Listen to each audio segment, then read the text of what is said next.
Why, hello everyone. It is your birthday boy, GleeCon here, and there's nothing that I'd rather do on this celebratory evening of mine than spend it with you guys, crafting another episode of Lore of Warcraft. Now, we're looking at a screen that's a little different than really any that we look at when we start an episode, and that's because we're going to start a new playlist today. So one of the things that I kind of glossed over in my initial couple years of this show when I was going through the lore was the non-canon lore. So non-canon can be a lot of different things. It could be some of the Dungeons and Dragons books that we looked at. It can be some of the fables we've been reading lately, which have some kind of questionable or like fable, like a method of addressing the lore, so to where it's like, yeah, that's cute, and that might be a fable even existing in the universe, but is it what really happened, or is it just sort of like an apocryphal sort of thing? So one of these items, or really it's not an item, as you can see on Wowpedia here, 274,000 pages. Now we're not going to cover nearly all of those because many of them don't really matter. But a big part of them is the Warcraft Encyclopedia, now considered non-canon because when the World of Warcraft website changed and overhauled itself, it essentially ditched and scrapped and left into the scrap heaps of time though its Warcraft Encyclopedia project, because so much of it was retconned. But we're going to look at that starting today, and really over the next few months, we're going to really cover a lot of them, and I'll check in from time to time whenever they come up. I'm going to get at least one per week, and we'll bop back over to some of the fables and things when they fit into our timeline. But this first entry, or is not necessarily the first one ever written. I don't know the order that they were written, but it's the first one in the chronology. Like, it's the oldest entry in terms of covering what happened in the World of Warcraft universe.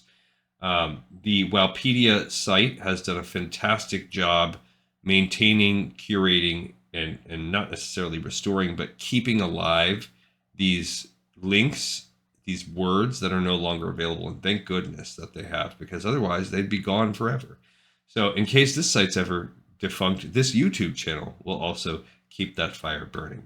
Without further ado, stay a while and listen to the Warcraft Encyclopedia entry on Cenarius.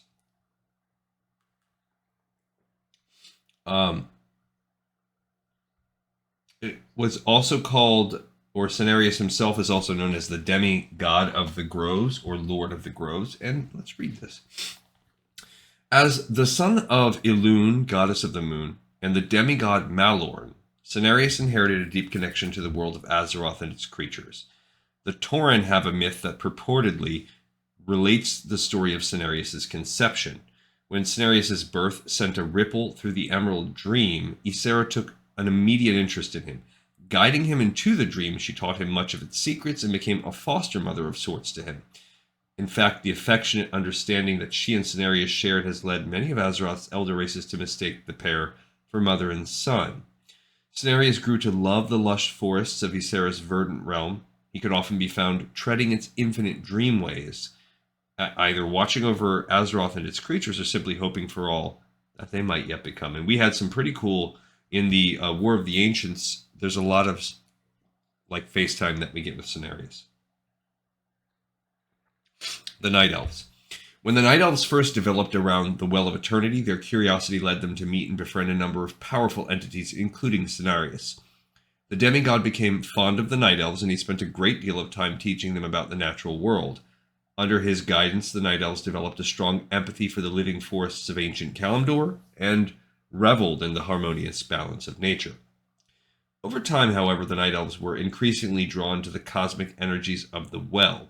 Furthermore, the rapid growth of the Night Elf civilization led inevitably to the creation of new buildings and roads. Large tracts of forest vanished. Tranquil woodlands turned into sprawling cities, and great trees were warped and twisted into shapes that would better serve as Night Elf dwellings. The Night Elves were losing touch with nature. The number of Night Elves pursuing their studies with the demigod dwindled, and Cenarius was grieved to realize that all his work had been for naught.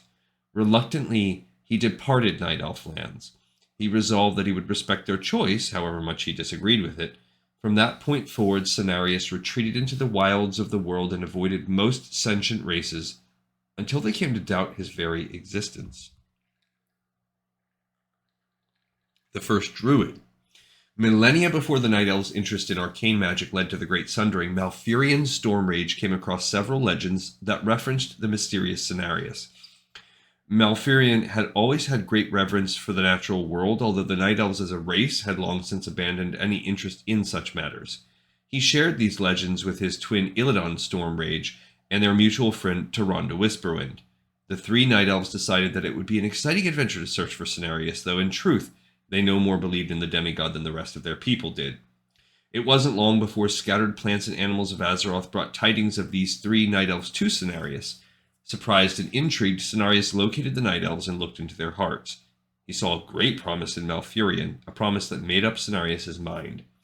The laughing trio was shocked into silence when Cenarius stepped out of a shadowed thicket. He introduced himself and offered to teach them the druidic arts. They accepted eagerly. Malfurion proved a quick and talented student, but his brother was clumsy and quickly grew impatient. For her part, Tyrande was already a novice in the Sisterhood of Elune, and so had dedicated herself to the goddess above all others. Cenarius knew that Malfurion alone would go on to become a druid. Now, I would say possibly some of that has either been retconned or all of that is supposed to have happened before the War of the Ancients. It's been a few years since I read that book with you guys, and I'm a little hazy on that. Invasion of the Burning Legion. Malfurion made significant progress in his studies before he was assailed by a disturbing vision.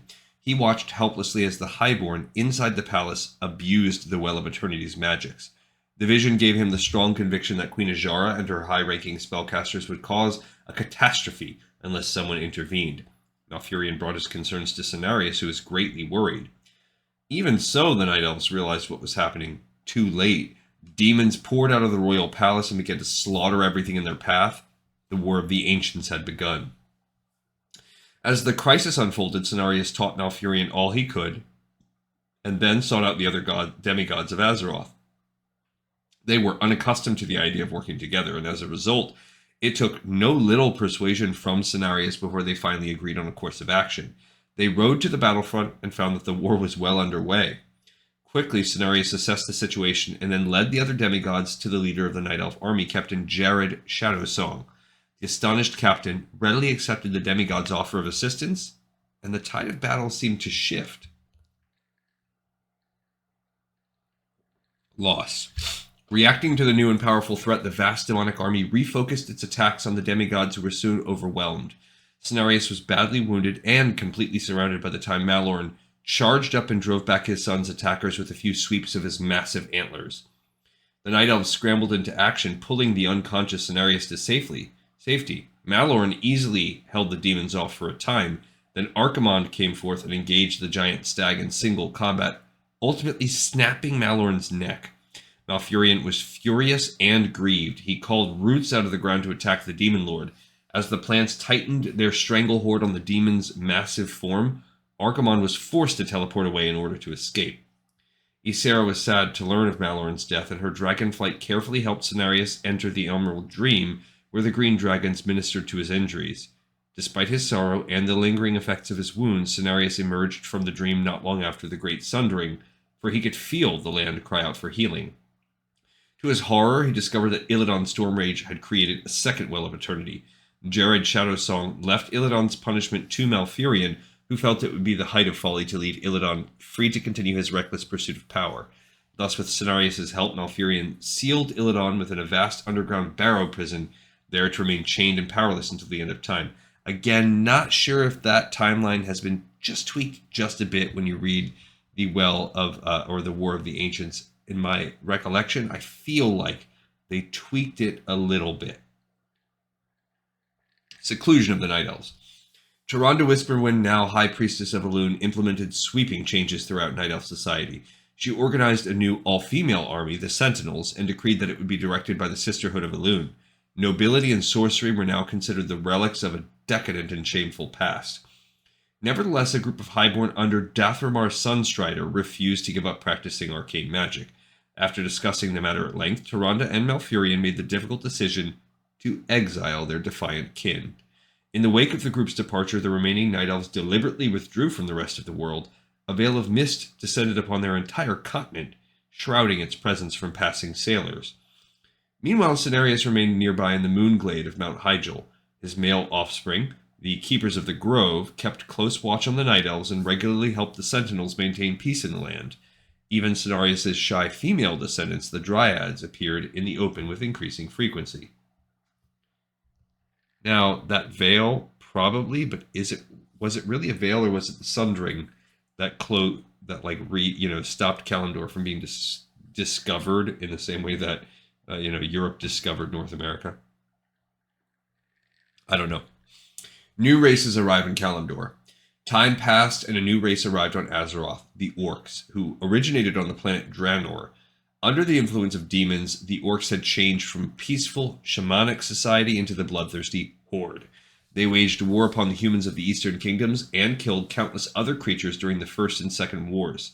Cenarius and the Night Elves did not emerge from their seclusion to intervene, for they knew nothing of any events that occurred outside Kalimdor. The Second War ended badly for the Orcs, and the Horde was shattered. Just before the Third War, a new Orc war chief emerged, Thrall, who reformed the Horde and led his people across the sea to establish their own homeland on Kalimdor. This new Horde had no desire for further warfare. The Orcs simply wanted to leave the human lands behind and find a place to call their own. And if that mist was true, why did it not shield Kalimdor from the Orcs? A demigod slain. The Orcs did not receive a warm welcome on Kalimdor. The Night Elves dispatched a number of scouts post-haste, and the scouts returned with frightening stories of the Orcs' past atrocities during the First and Second Wars. In the meantime, the Orcs chopped down a great many trees in Kalimdor, clearly intending to establish a settlement. Cenarius became certain that the Orcs had returned to their warlike ways. He led a group of Night Elves in treants against a large group of the Orcish intruders. The newborn Horde would surely have been crushed, save for the fact that several agents of the Burning Legion had recently arrived on Azeroth. The Legion had not forgotten the valor and might that Cenarius displayed during the War of the Ancients, and they were determined to see him defeated. At the Dreadlord Tychondrius' suggestion, the Pitlord Manaroth spilled his blood into a pool of water, and the resulting corruption was soon detected by the Horde's troll witch doctors. Led by Grom Hellscream, the Orcs drank of the pool's tainted waters and reveled in their return to their demon-granted power. Overcome with supernatural hate and rage, Grom and his warriors retaliated against Cenarius and his allies. Ultimately, the Orcs succeeded in killing the demigod. The Night Elves and many other creatures, including Ysera, mourn Cenarius' tragic death to this day. And I think that's true. But again, I don't know for sure. In a retcon form, did Cenarius die? Is Cenarius dead? And this is going to be just one last thing. Is he? Yeah, it says, this is from 5 years ago. He is killed by the blood-crazed Orcs in Ashenvale, but then gets resurrected. Okay, I was going to say, I thought he died. And it says he's only unconscious and not killed. So this is potentially something that's been retconned. All right, so I do look forward to reading this because it stirs memories in my head. It makes me ask questions. That's what being a lore master is all about. Well, thank you everybody so much for joining me on this special day. We have another episode in the pipe, 5x5, and I will see every single one of you next time on Lore of Warcraft. Peace out.